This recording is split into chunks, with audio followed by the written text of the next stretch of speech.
Good morning to all of you. As Chhaya was saying, we had a wonderful day yesterday, and hopefully today will be more wonderful. So, this is an ongoing project funded by the GIZ, and I would like to take you all on a pictorial tour of what we are doing at the moment in the Bulwa, that is in the Tripathi River. Now, before I start off with the talk, I would like to say that by thinking of this project, we are focusing on three key areas. The first one is to protect and to conserve the water that is the Tripathi River. The second objective is to provide livelihood to the villagers.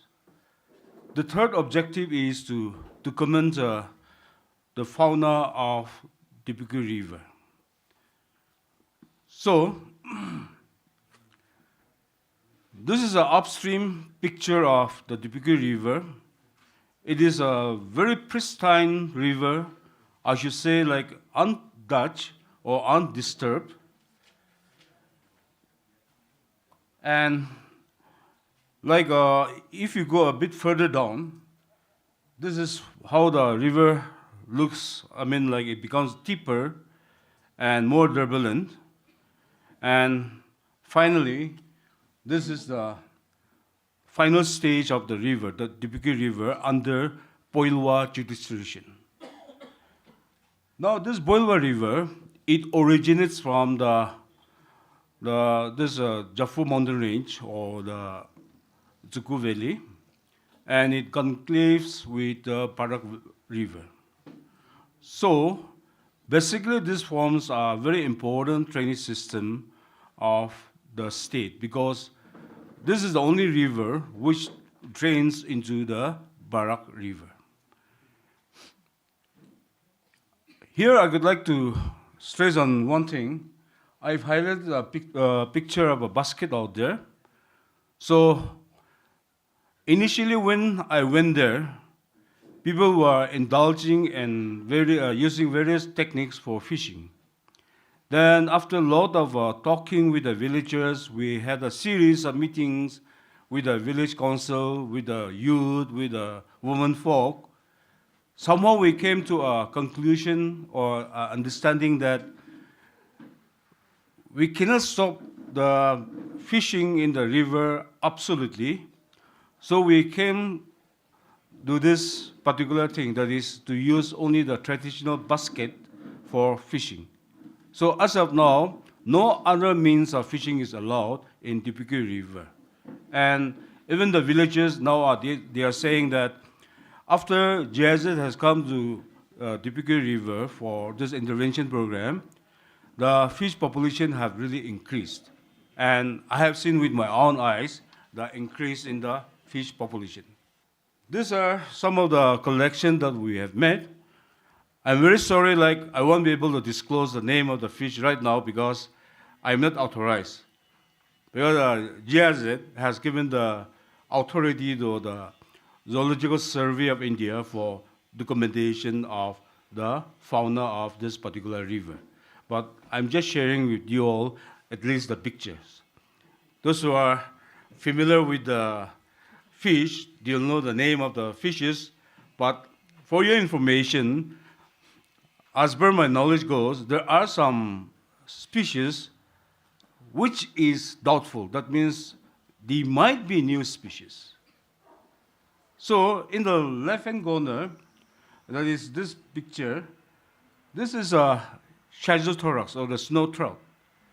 This particular fish, they live only in the cold water.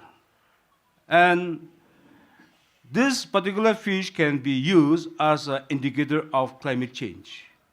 It is going to be a very good fish fauna for indicating the climate change in the system because they cannot tolerate high temperature.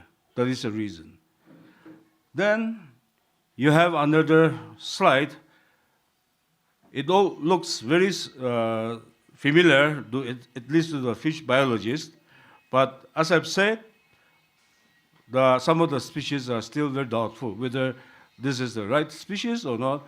Only Zoological Survey of India, they are authorized to disclose that in the later part of the project when we come with a real documentation. Some of the arthropods fauna found in the river.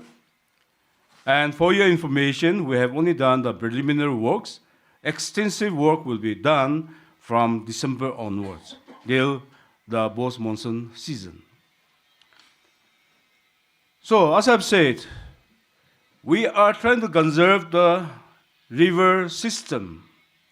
Now, Nagas, by tradition, we live out of the nature. We are collectors, we collect various flora and fauna from the nature, and that's how we sustain. So the biggest problem that arose with me was, what is the alternate? How do I intervene?